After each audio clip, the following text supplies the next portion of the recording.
What's up mga kapuso, ito po ang mga ganap na dapat po natin abangan dito lamang po sa ating kapatid. Mukhang stressful na naman ang mga ganap dito mga kapatid dahil nga po may masasamang tao na kumidnap dito kay Rosel.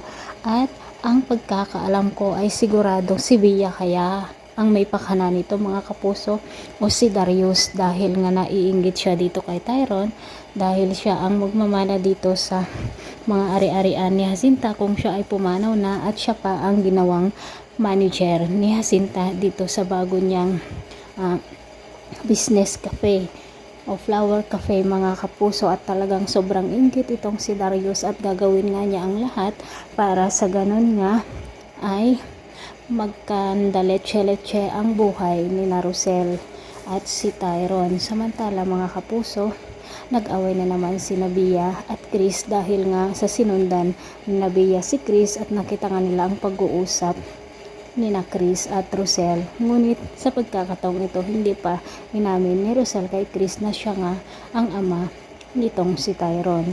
Tinatakot naman ng kaibigan ni Rosel itong si Rosel at sinabi nga niya na siya na daw sana ang maunang magsabi dito kay Tyron na si Chris nga ang ama nito dahil baka maunahan pa nito si Chris. Mga kapuso, pakaabangan po natin ang bawat kabanata dito lamang po sa ating kapatid dahil nga po sa mukhang hindi na naman maganda ang susunod pang mga episode. Pero patuloy lang po tayo. Thanks for watching. Bye bye.